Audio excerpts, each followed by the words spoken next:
성도 여러분 안녕하십니까? 2021년 12월 31일 금요 새벽 말씀 함께 나누겠습니다. 오늘이 금년도 마지막 날입니다. 함께 나누실 하나님 말씀은 욥기 42장 7절에서 17절의 말씀입니다. 오늘 본문에서는 욥기의 결론이며 욥의 회복에 대한 말씀이 기록되어 있습니다. 본문을 통해서는 고난 가운데 중보하며 기도해야 한다는 것과 하나님의 회복을 온전히 바라야 한다는 데에 대한 말씀 함께 묵상하겠습니다. 첫째 묵상할 내용은 고난 가운데서 중보하며 기도해야 한다는 것입니다.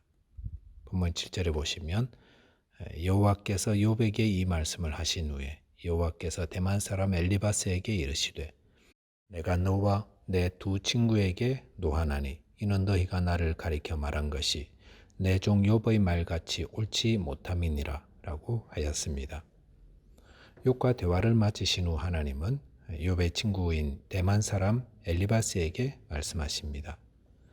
하나님이 엘리바스에게만 말씀하신 이유는 그가 다른 사람들보다 나이가 많고 또 욥과 가장 격렬하게 변론하였기 때문인 것처럼 보입니다.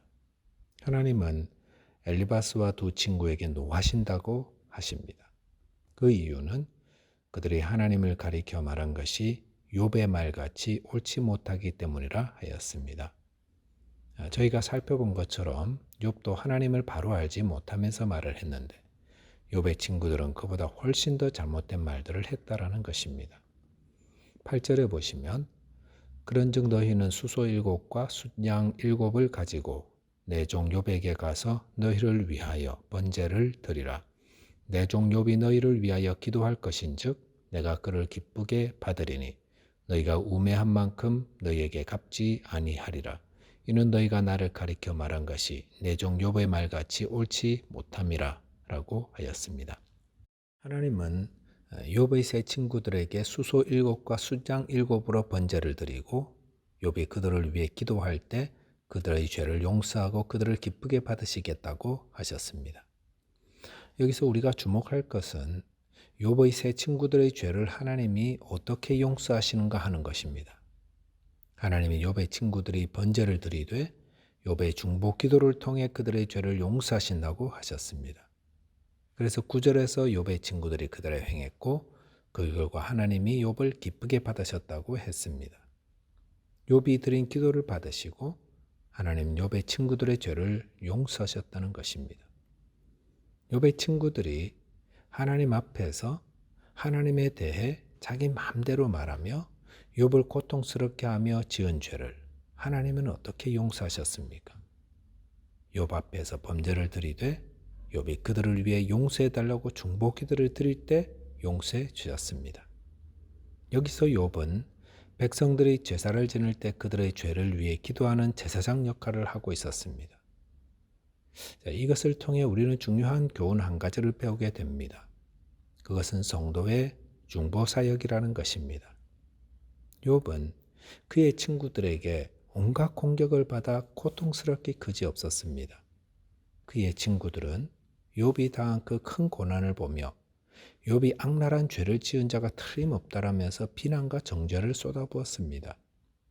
그래서 욥의 심령은 갈갈이 찢어지고 상하며 육신의 고통보다 그들의 비난과 정죄로 더욱 견디기 어려운 처지가 되었습니다.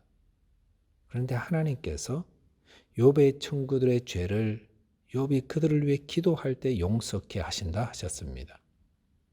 하나님은 왜 욥의 친구들이 그냥 번제를 드릴 때 용서해 주시지 왜 욥의 기도를 통해 용서해 주신다 하십니까?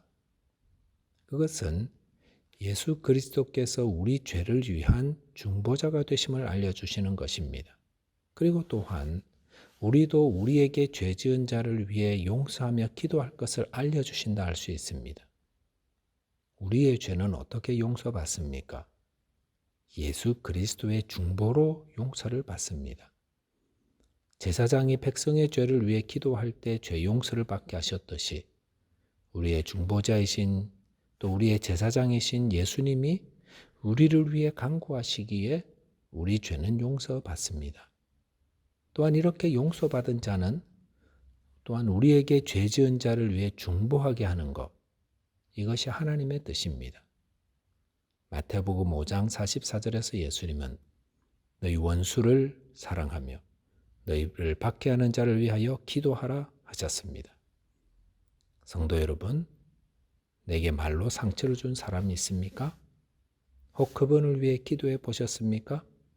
주님은 우리가 그들을 위해 기도하라 하십니다. 여러분의 마음을 아프게 한 분들을 위해서 기도하시기 바랍니다. 마태복음 5장 45절에 보시면 이같이 한즉 하늘에 계신 너희 아버지의 아들이 되리니라고 하셨습니다. 그것이 하나님 나라 백성의 바른 모습이라는 것입니다. 저와 여러분께서 원수를 위해 중보로 기도하는 자 되시기 바라겠습니다. 이제는 하나님이 회복해 주심을 의지해야 합니다. 본문 10절에 보시면 욥이 그의 친구들을 위하여 기도할 때 여호와께서 욥의 공경을 돌이키시고 여호와께서 욥에게 이전 모든 소유보다 갑절이나 주신지라 라고 하였습니다. 욥이 그를 비난하고 정죄했던 세 친구들을 위해 기도할 때 하나님은 그들을 용서하셨고 또한 욥을 공경 가운데서 돌이키셨다라고 하셨습니다.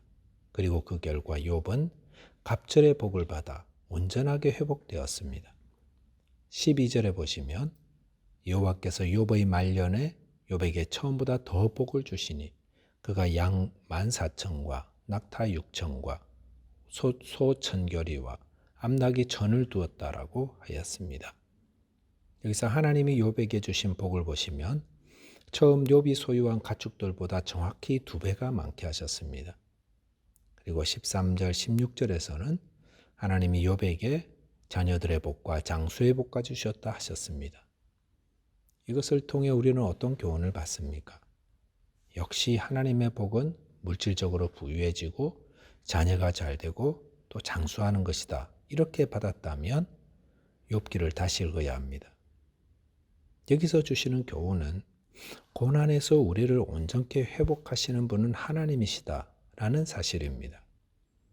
욥이 그 극심한 고난에서 회복된 것은 하나님이 욥의 공경을 돌이키셨기 때문입니다. 그러므로 성도는 고난의 때에 하나님의 주권과 섭리를 믿고 하나님을 의지해야 합니다.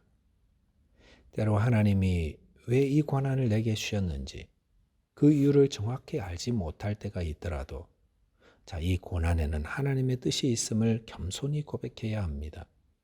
그리고 이 고난을 이기게 하시는 것도 하나님의 주권적 섭리로 이루어지는 것임을 알아서 하나님께 기도하며 하나님의 때를 기다릴 수 있어야 합니다. 하나님께서 모든 고난을 주관하시는 분임을 믿는 자는 고난 앞에서 얄팍한 인간의 지혜를 사용하여 그릇된 방법을 해결하려는 유혹을 물리쳐야 합니다.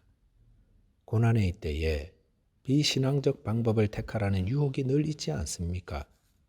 너만 그런 게 아니라고, 주위에 다 그렇게 한다고, 그렇게 해도 괜찮다고 유혹할 때 성도는 그런 유혹에 귀 기울이는 자가 아니라 하나님 말씀에 귀 기울입니다. 하나님 하시라면 하고 하나님 하지 말라 그러시면 하지 않겠다는 것이 하나님의 주권을 믿는 자의 모습입니다. 고난의 때는 자칫 그릇 판단하기 쉽습니다. 이렇게 연약해져 있기 때문에 우리는 주님의 뜻을 붙잡아야 합니다. 그래서 겟세마네 동산에서의 주님처럼 내 뜻대로 마옵시고 아버지 뜻대로 하옵소서 라며 순종하는 자 되어야 합니다.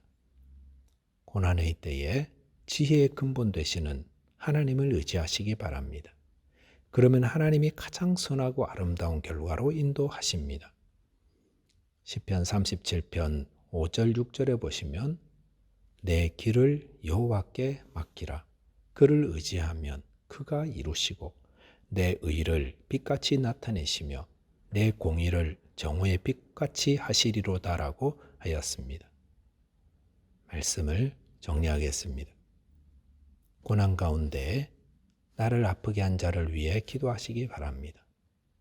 또한 고난을 포함한 우리 삶의 모든 것이 하나님의 주권과 섭리 안에 있음을 알아서 하나님을 의지하며 그 뜻에 순종할 때 하나님이 가장 빛나고 바른 삶으로 인도하심을 믿으시기 바랍니다. 기도하겠습니다. 하나님 아버지, 고난을 통해 하나님의 뜻을 배우게 하신 은혜를 감사드립니다. 저희로 주님을 본받아 원수를 위해 기도하는 자 되게 하여 주시고 또 주님의 뜻에 온전히 순종하는 자 되게 하여 주옵소서. 예수 그리스도 이름으로 기도하옵나이다. 아멘. 오늘 올해의 마지막 날입니다. 오늘도 믿음으로 살아 유종의 미를 거두시기 바라겠습니다. 감사합니다.